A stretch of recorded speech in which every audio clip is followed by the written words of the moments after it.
الحمدللہ رب العالمین والصلاة والسلام علی نبینا محمد وعلی آلہ وصحبہ اجمعین، اما بعد۔ قابل احترام معزز اسلامی بھائیوں، ماں اور بہنوں، آج کے اس ملاقات میں نمبر 2 کا خلاصہ انشاءاللہ پیش کریں گے۔ کل پہلے پارے کا مکمل حصہ آپ کے سامنے اس کی باتیں رکھ دی گئی۔ جیسا کہ آپ نے کل سنا بنی اسرائیل کے واقعات میں کہ جب بنی اسرائیل اللہ تعالیٰ کی نافرمانی میں پر اڑی رہی، موسیٰ علیہ السلام کی نافرمانی کیے، تو اللہ تعالیٰ نے جو سربلندی عزت ان کو جو عطا کی تھی، وہ عزت اور سربلندی ان سے چھین کر امت محمدیہ میں منتقل کر دیا۔ اسی لیے کہا پارہ نمبر 2 کے شروع ہی میں وَكَذَلِكَ جَعَلْنَاكُمْ أُمَّةً وَسَطًا لِتَكُونُوا شُهَدَاءَ، اسی طرح اے امت محمدیہ ہم نے تمہیں بہترین امت بنایا تاکہ تم لوگوں پر گواہ رہو۔ یہ امت وسط ہے، بہترین امت ہے، قیامت کے دن گواہی دے گی۔ جب اللہ تعالیٰ پوچھے گا نوح علیہ السلام سے، کیا تم نے اپنی قوم کو دین کی باتیں بتائی، میرا پیغام پہنچایا؟ تو کہیں گے میں نے بالکل پہنچایا۔ تو نوح علیہ السلام کی قوم کہے گی کہ اے اللہ انہوں نے نہیں پہنچایا۔ تو اس وقت امت محمدیہ گواہی دے گی نوح علیہ السلام کے حق میں۔ تو یہ امت شہداء ہے۔ اور اس صورت میں ہم دیکھتے ہیں اس بارے میں تحویل قبلہ کا ذکر ہے۔ اللہ کے نبی صلی اللہ علیہ وسلم شروع مکے کی ابتدائی دور میں 16 مہینے تک مسجد اقصیٰ کی طرف رخ کر کے نماز پڑھتے تھے۔ یہ نبی کی خواہش تھی کہ قبلہ کعبۃ اللہ کی جانب ہو، تو اللہ تعالیٰ نے آپ صلی اللہ علیہ وسلم کی دعا قبول فرما لی۔ تو حکم ہوا نمازی کی حالت میں فَوَلِّ وَجْهَكَ شَطْرَ الْمَسْجِدِ الْحَرَامِ، کہ اپنے آپ کو اپنا قبلہ کعبۃ اللہ کو بنا لو۔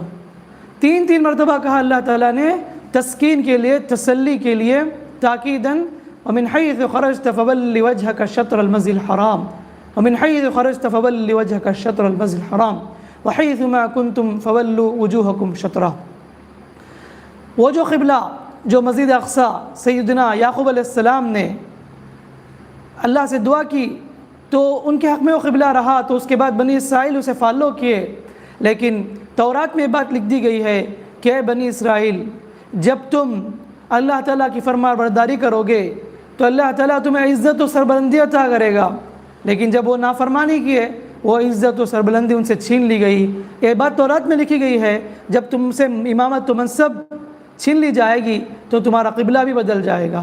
تو اللہ تعالیٰ نے قبلے کو تبدیل کر دیا، مسلمانوں کے حق میں کر دیا، اور بتایا حج کے مقام بتائے، اور بتایا کہ مقام ابراہیم کو تم وَاتَّخِذُوا مِن مقام ابراہیم مصلی بناؤ، اور حج کے حکام بتائے کہ لوگوں کے لیے حج فرض ہے، ان لوگوں کے لیے جو وہاں تک پہنچنے کی طاقت رکھتے ہیں۔ اور اس کے بعد اللہ رب العالمین نے آگے بتایا کہ اے ایمان والو، تم نماز کے ذریعے، صبر کے ذریعے مدد حاصل کرو، بے شک اللہ تعالیٰ صبر کرنے والوں کے ساتھ ہے۔ اور بتایا زندگی امتحان ہے، آزمائش ہے، طرح طرح کی آزمائشیں آئیں گی۔ اللہ کسی کو جان کے ذریعے آزمائے گا، کسی کو مال کے ذریعے آزمائے گا، کسی کو پھلوں کی کمی سے آزمائے گا، کسی کی زندگی میں بیماری ہوگی۔ یہ آزمائش کی مختلف قسمیں ہی، اور کہا کہ جو صبر کرتے ہیں اے نبی ان کو خوشخبری سنا دیجئے، جب بھی ان پر آفت آتی ہے تو کہتے ہیں انا للہ و انا الیہ راجعون۔ اور آگے اللہ نے بتایا کہ مومن لوگ اللہ سے واقعی معنی محبت کرتے ہیں، لیکن بہت سے لوگ ایسے ہیں جو اللہ کے علاوہ دوسروں سے ایسا ڈرتے ہیں جیسے اللہ سے ڈر ہے۔ وَمِنَ النَّاسِ مَن يَتَّخِذُ مِن دُونِ اللَّهِ أَندَادًا يُحِبُّونَهُمْ كَحُبِّ اللَّهِ۔ لیکن مومنوں کا معاملہ کیا ہے؟ اللہ سے بے انتہا محبت۔ اسی لیے نبی نے ہمیں دعا سکھائی، ہمیں اللہ تعالیٰ کی محبت مانگنی چاہیے۔ اللہم انی اسألک حبک، اے اللہ میں تیری محبت کا سوال کرتا ہوں۔ اللہم انی اسألک حبک وحب من یحبک وحب عمل یقربنی الی حبک۔ تو یہ دعا نبی نے ہمیں سکھائی، ہمیں کثرت سے اس کا اہتمام کریں، حب الہی ہمیں اللہ سے مانگتے رہنا چاہیے۔ اور اس کی ایمانیات کے بعد بتایا اس پارے میں کہ ایمانیت کے بعد حلال و حرام کے احکامات بتائے. کہا کہ یا ایھا الذین آمنوا لا تتبعوا خطوات الشیطان، شیطان کی اتباع مت کرو. کہا کلوا من طیبات ما رزقناکم، کھاؤ تو پاک رزق کھاؤ. اللہ نے ہمارے لیے حلال چیزیں مقرر کی ہیں تاکہ وہ ہمارے لیے مفید ہو. حرام کو اللہ نے حرام چیزوں کو استعمال کرنے سے منع کیا. آج دیکھو دنیا والے حلال و حرام میں تمیز نہ کرنے کی وجہ سے طرح طرح کی بیماری میں ملوث ہیں. سبحان اللہ، وہ خالق جانتا ہمارے لیے کیا مفید ہے.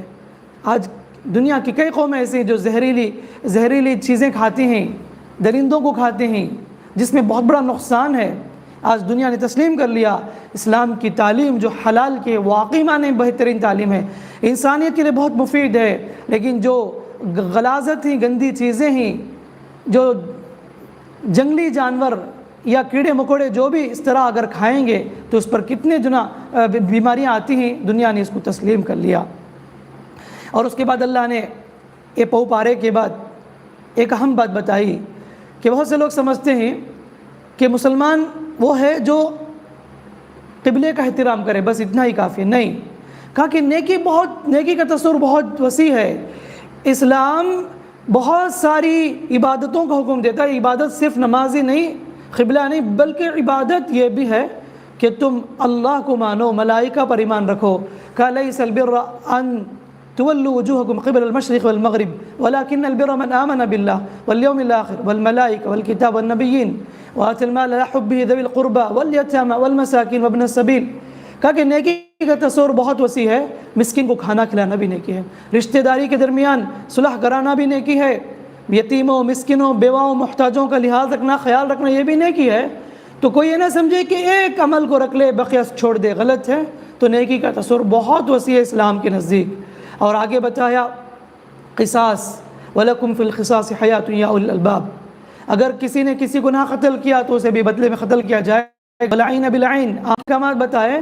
تو اسلامی قوانین جو بھی ہیں سبحان اللہ وہ انسانیت کے لیے بہت مفید ہے. کاش کہ دنیا والے اگر اس پر عمل کرتے تو آج جتنے قتل کے واقعات ہوتے ہیں، ہم دیکھتے ہیں میڈیا کے ذریعے، اخبارات کے ذریعے، کوئی نیوز چینل ایسا نہیں ہے جس میں قتل کے واقعات نہ ہو. ہر دن ہر لمحہ دنیا میں قتل کے واقعات ہیں. اسلام نے کہا کہ وَلَكُمْ فِي الْقِصَاصِ حَيَاةٌ، قصاص میں تمہارے لیے زندگی، حیات ہے، نجات ہے. اور اس کے بعد اللہ تعالیٰ نے روزوں کے احکامات، مسائل ذکر کیے. کہا کہ ایمان والو تم پر روزے فرض کیے گئے جیسا کہ تم سے پہلے لوگوں پر فرض کیا گیا. یہ روزہ تمہارے ساتھ خاص نہیں ہے بلکہ تم سے پہلے لوگوں پر بھی یہ روزہ فرض کیا گیا ہے. اور بتایا کہ رمضان کا مہینہ ہے جس میں اللہ نے قرآن نازل کیا. شہر رمضان الذی انزل فی القرآن، جو کوئی اس ماہ کو پائے روزہ رکھے. ہاں البتہ وہ جو مریض، جو مستقل مریض، دو قسم کے مریض ہوتے ہیں. ایک تو وقتی طور پر بیمار ہونا، اور دوسری قسم مستقل بیماری، سال کے وہ 11-12 مہینے تک بیمار ہوتے ہیں، علاج کرتے ہیں لیکن علاج ناممکن نظر آ رہی ہے. ایسے میں اللہ نے اجازت دی ان لوگوں کے لیے کہ ایسے مریض کے لیے کہ وہ روزہ ترک کر دیں. اگر ان کے لیے دشواری ہے تو اس کے بدلے کفارہ دے دے. 1 روزے کے بدلے 1 مسکین کو کھلا دیا جائے، 30 روزے کے بدلے 30 مسکین کو کھانا کھلا دیں. اللہ نے اس صورت میں اس بات کی اجازت دی ہے. اور اس کے بعد چونکہ یہ رمضان کا مہینہ جو روزہ جس میں حکم ہوا روزہ رکھنے کا، قرآن کی تلاوت کا، اور یہ بتایا کہ دعا بھی کثرت سے کرو. اسی لیے احکامات کے بعد دعا کا ذکر کیا. وَإِذَا سَأَلَكَ عِبَادِي عَنِّي فَإِنِّي قَرِيبٌ. جب میرے بندے تجھ سے پوچھے محمد تو کہہ دو کہ بالکل میں قریب ہوں. اجیب دعوت الداعی اذا دعان، میں پکارنے والے کی پکار کو سنتا ہوں جب بھی وہ مجھے پکارے. لہٰذا مجھے ہی پکارنا چاہیے، اللہ کہتا ہے، اور مجھ پر ایمان رکھے تاکہ وہ ہدایت پالے. مختلف مسائل رمضان کے روزوں کے تعلق سے اللہ نے بتائے. اور آگے چاند کے بارے میں کہا کہ چاند ایک اللہ کی نشانی ہے جس کے ذریعے حج کے ایام مقرر کیے جاتے ہیں. قمری سال کا حساب اس سے کیا جاتا ہے. اور اس کے بعد اللہ نے حج کے مسائل بتائے اس بارے میں. الحج اشہر معلومات فمن فرض فیہن الحج فلا رفث ولا فسوق. حج میں ہی تو کوئی گندی بات نہ کرے، غلط بات نہ کرے، بیکار بات نہ کرے، اور نہ ہی جھگڑا کریں. حج امن سے ہو. اور خاص کر کے عرفہ کے بارے میں بتایا. اور جیسا کہ حدیث میں بھی الحج عرفہ، وقوف عرفہ ضروری حج کے لیے. اگر کوئی حاجی عرفہ میں قیام نہ کرے اس کا حجی نہیں ہے. اور اس بارے میں حج کے مسائل میں ایک دعا ذکر کیا.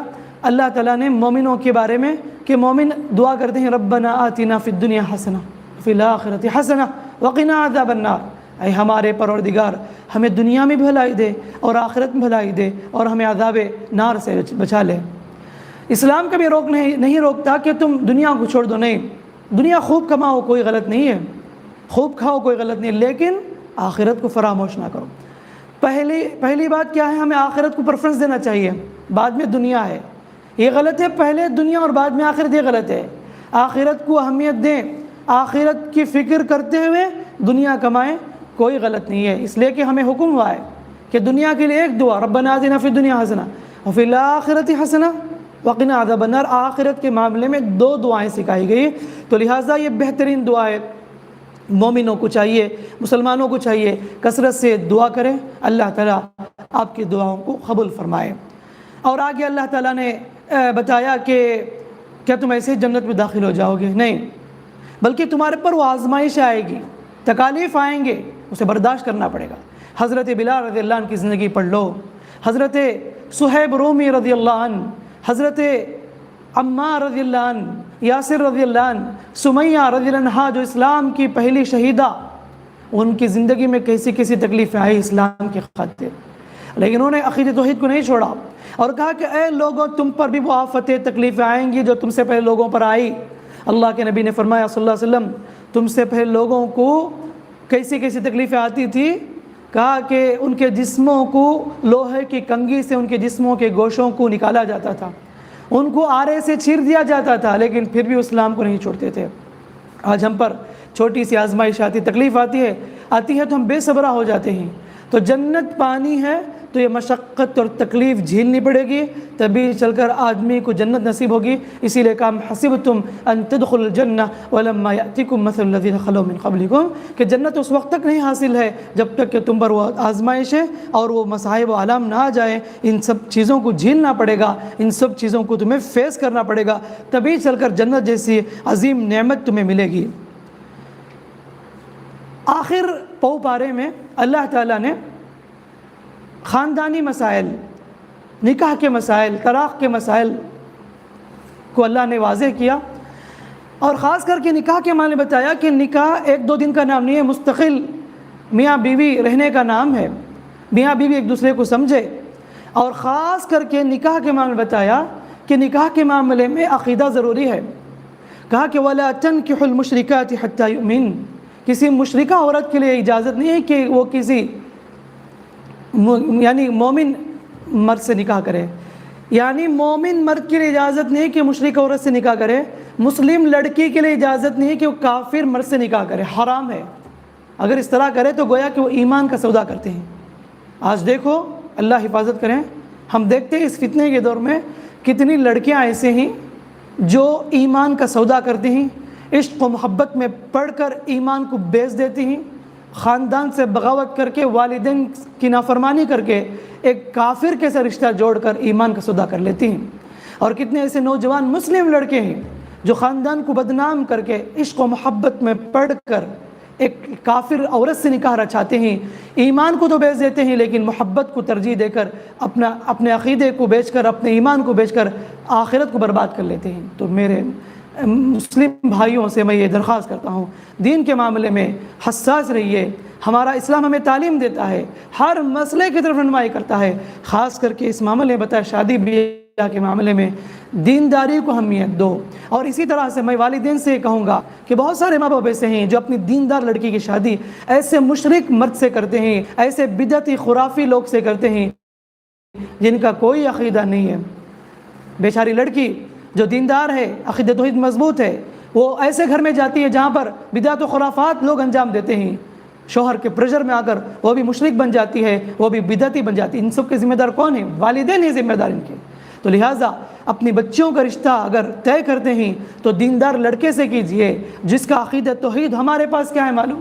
پیسہ ہے، جس کے پاس دولت ہے اس کے ساتھ رشتہ قائم کرنے کی کوشش کرتے ہیں۔ یہ سب غلط تصورات ہیں۔ عقیدہ توحید اصل ہے، دینداری کو اہمیت دینی چاہیے، دین اصل ہے، اسلام ہمیں یہ تعلیم دیتا ہے۔ اسی لیے نبی نے کہا فَاظْفَرْ بِذَاتِ الدِّينِ، دینداری کو اہمیت دو۔ اور اس کے بعد اللہ تعالیٰ نے طلاق کے مسائل بتائے، اور بتایا کہ الطلاق مرتان، کہ طلاق کا طریقہ بتایا کہ آدمی طلاق دے، اگر 1 ماہ کے اندر وہ رجوع کر لیتا ہے تو کوئی مسئلہ نہیں، وہ اپنی زندگی گزار سکتا ہے۔ 3 طلاق دے دیا، مختلف 3 جو سٹیجز بتائے گئے قرآن اور حدیث میں، جو طریقہ بتایا گیا سنت کے مطابق دیا کوئی آدمی، تو اس کے بعد جدائی ہو جائے گی، اس کے بعد اس کے لیے حلال نہیں ہوگی۔ یہ اور بات ہے کہ ایک بڑا فقہی مسئلہ رہا ہے کہ بیک وقت آدمی اگر بیوی کو طلاق دے دے 3 طلاق، کیا وہ طلاق ہو جائے گا یا نہیں؟ یہ مختلف فی مسائل ہیں، لیکن اس میں راجح یہی ہے قرآن و سنت سے جو ہمیں دلائل ملتے ہیں، اگر آدمی بیک وقت 3 طلاق بھی دے دے تو ایک ہی طلاق شمار کیا جائے گا۔ اور اس کے بعد اللہ تعالیٰ نے مہر کے مسائل بتائے، عدت کے حکمات بتائے کہ متوفی یعنی جس عورت کا شوہر انتقال ہو جائے اس کی عدت کیا ہے، کہا 4 مہینہ 10 دن ہے، اور بتایا مطلقہ عورت کی عدت کیا ہے، 3 ماہ ہے۔ اور اس کے بعد خلع والی عورت، اور اس کے بعد وہ عورت جس کو حیض نہ آئے اس کی عدت کیا ہے، سورہ طلاق میں اللہ نے اس کا ذکر کیا۔ تو مختلف قسم کی عدت ہیں۔ حاملہ عورت کی عدت جب تک وہ وضع حمل تک ہے، جب بچہ جنم دیتے تو عدت ختم ہے۔ تو مختلف عورتوں کی مختلف عدتیں ہیں جو اللہ تعالیٰ نے اس بارے میں تفصیل کے ساتھ بتایا، اور بتایا عدت کے دوران نکاح کا پیغام بھیجنا حرام ہے، جائز نہیں ہے کہ نکاح کا پیغام بھیجیں۔ اور آخر میں اللہ تعالیٰ نے ایک قصہ ذکر کیا بنی اسرائیل کا، کہ بنی اسرائیل کے پر ایک ظالم بادشاہ مسلط تھا، وہ بادشاہ ظلم کرنے والا تھا، لیکن جب اس بادشاہ کے ظلم کو وہ جھیل نہ سکے تو انہوں نے اللہ تعالیٰ سے یہ دعا کہ اللہ ہمارے لیے ایک بادشاہ مقرر کر دے۔ تو اس وقت انہوں نے نبی کے پاس اگر درخواست کی کہ ہمارے لیے ایک بادشاہ مقرر کر دو، تو اس وقت انہوں نے طالوت ایک شخص تھا اسے مقرر کیا۔ تو انہوں نے کہا یہ طالوت ایک غریب انسان ہے، کیسے ہمارے لیے بادشاہ ہو سکتا ہے؟ لیکن اللہ تعالیٰ نے حکم دیا کہ طالوت تمہارا بادشاہ ہوگا، کیونکہ اللہ نے اسے حکمت سے نوازا اور وہ بڑا مضبوط انسان تھا۔ تو آخرکار مجبوراً بنی اسرائیل نے اس کو بادشاہ تسلیم کر لیا۔ اس کی نگرانی میں جنگ کی گئی، اور مقابل میں وہ جو بادشاہ تھا ظالم بادشاہ، اس کا نام کیا تھا؟ جالوت۔ جو طالوت بنی اسرائیل کو لے کر جمع ہوئے، مقابلے میں جالوت تھا۔ تو داؤد علیہ السلام بھی اس وقت طالوت کے لشکر میں تھے، سپاہ سالار بن کر تھے وہ۔ تو جنگ شروع ہوئی تو مسلمانوں نے، مومنوں نے دعا کی اس وقت، ربنا افرغ علینا صبرا، اللہ ہمیں صبر عطا فرما۔ جنگ ہوئی، آخرکار اللہ کہتا ہے کہ وقتل داؤد جالوت، آخرکار داؤد علیہ السلام نے جالوت جو دشمن ہے اسے قتل کر دیا، یہاں تک کہ یہ جنگ جیتی گئی اور بنی اسرائیل کو کامیابی ملی۔ داؤد علیہ السلام نے جب قتل کیا تو اس وقت وہ بنی اسرائیل کے ہیرو بن گئے۔ تو اللہ تعالیٰ ان کے بارے میں کہتے ہیں وَآتَاهُ اللَّهُ الْحِكْمَةَ وَعَلَّمَهُ مِمَّا يَشَاءُ، ہم نے داؤد کو حکمت اور علم سے نوازا تھا۔ یہ واقعہ جن اللہ تعالیٰ نے آخر میں اس کا ذکر کیا ہے۔ بہرحال بھائیوں، یہ ایک پارے کا خلاصہ رہا، ہم پھر دوبارہ آپ کے سامنے رکھتے ہیں۔ شروع میں تحویل قبلہ کا ذکر ہے، اور اس کے بعد اللہ تعالیٰ نے صفا مروہ کے ساتھ ساتھ آگے مومنوں کے بارے میں بتایا کہ مومن اللہ سے واقعی من محبت کرتے ہیں۔ اس کے بعد بتایا کہ نیکی صرف قبلہ کا احترام کرنا نہیں ہے، بلکہ نیکی کا تصور بہت وسیع ہے۔ چوتھی بات اللہ نے بتایا کہ روزے کے احکامات بتائے، مسائل بتائے، اور بتایا کہ رمضان کا تعلق جس میں کثرت سے دعا کیا کرو، اور حج کے احکامات بتائے، چاند کے مسائل بتائے، اور آگے اللہ تعالیٰ نے بتایا کہ نکاح کے موقع پر دینداری کا لحاظ رکھا جائے، اور بتایا کہ ایمان کی حالت میں بہت ساری آزمائش آئیں گی، تمہیں فیس کرنا پڑے گا، اور آخر میں طلاق کے مسائل، عدت کے مسائل، ایلا کے مسائل، اور آخر میں اللہ تعالیٰ نے طالوت اور جالوت کا قصہ ذکر کیا ہے۔ بس ہم یہیں پر اپنی بات روکتے ہیں۔ اللہ سے دعا ہے اللہ تعالیٰ ہمارے سننے کو، یہاں پر بیٹھنے کو، اور کئی باتوں کو، سنی باتوں کو اللہ تعالیٰ ہمیں عمل کرنے کی توفیق عطا فرمائے، اور جو بھی ہم عبادت کرتے رمضان کے مہینے میں اللہ تعالیٰ ان عبادات کو قبول فرمائے۔ اللہ تعالیٰ مجھے اور آپ کو قرآن مجید کو پڑھنے، سمجھنے، غور کرنے اور دوسروں تک کے پیغامات کو اللہ تعالیٰ مجھے اور آپ کو پہنچانے کی توفیق عطا فرمائے۔ آپ بھی ہمیں دعا میں یاد رکھیں، انشاءاللہ ہم بھی آپ کے حق میں دعا کریں گے، آمین۔ شکریہ. والسلام علیکم ورحمۃ اللہ وبرکاتہ. وآخر دعوانا الحمد للہ رب العالمین.